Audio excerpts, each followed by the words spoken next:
सह्याद्रीच्या कड्यांमध्ये वाऱ्याच्या गर्जनेसोबत उभा असतो एक गड, ज्याने इतिहासाचा प्रवाहच बदलून टाकला. हा म्हणजे प्रतापगड.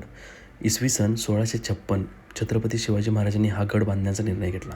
कारण स्वराज्याचा विस्तार जसा जसा वाढत होता तसे तसे शत्रूंचे डोळेही धारदार होत होते. महाबळेश आणि कोकण यांना जोडणारा एक महत्त्वपूर्ण डोंगरमाथा, येथून आसपास संपूर्ण प्रदेश नजरेसमोर ठेवला जाऊ शकत होता. म्हणूनच महाराजांनी प्रतापगड उभारला, एक अभेद्य कवच स्वराज्याच्या सुरक्षिततेसाठी. पण प्रतापगड फक्त दगडांचा ढीग नव्हता, तो होता धर्मरक्षणाचा आणि न्यायाच्या लढ्याचा साक्षीदार. इतिहासातील एक नाट्यमय क्षण जवळ येतो, तो म्हणजे 1659. बिजापूरचा बलाढ्य सरदार अफझल खान महाराजांना संपवण्यासाठी गर्वाने निघालेला. हिंदवी स्वराज्याचा अंत आज इथे होणार असा त्याचा विश्वास. पण महाराज, ते रणधुरंधर, बुद्धिमान आणि दूरदर्शी. प्रतापगडच्या पायथ्याशी भुईकोटात एक इतिहास बदलणारी भेट घडते. छत्रपती शिवाजी महाराज विरुद्ध अफझल खान. अफझल खानाने आलिंगनाच्या बहाण्याने महाराजांवर वार करण्याचा खेळ घेतला, पण महाराजांनी वाघनखे आणि चांदीची काती काढून क्षणात परिस्थिती उलटी केली. आधी वार करणारा जिंकतो असे नियम आज खोटे ठरले.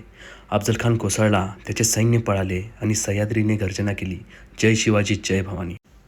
त्या दिवशी प्रतापगड फक्त लढाईचा साक्षीदार नव्हता, तर तो स्वराज्याच्या आत्मविश्वासाचा स्तंभ बांधला होता.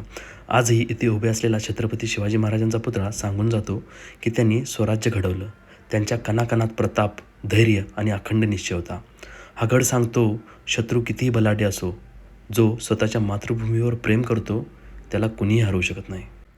असा हा इतिहासाची साक्ष देणारा आपला प्रतापगड. आणि याच प्रतापगडाची प्रतिकृती केली होती कोल्हापूरच्या 60 मारी मित्रमंडळाने. तुम्ही बघू शकता मित्रांनो, एकदम अतिशय उत्कृष्ट पद्धतीने यांनी ह्या किल्ल्याची प्रतिकृती बनवली आहे. छत्रपती शिवाजी महाराज आणि अफझल खानाची भेट अगदी सुरेख पद्धतीने दाखवण्यात आलेली आहे.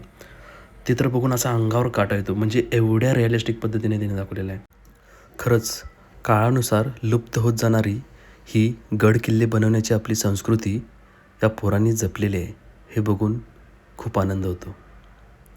तर या मावळ्यांसाठी एक लाईक बनतोच, आणि चॅनलला सबस्क्राईब करायला विसरू नका, कारण आपण असेच नवीन नवीन व्हिडिओ घेऊन येत असतो. धन्यवाद.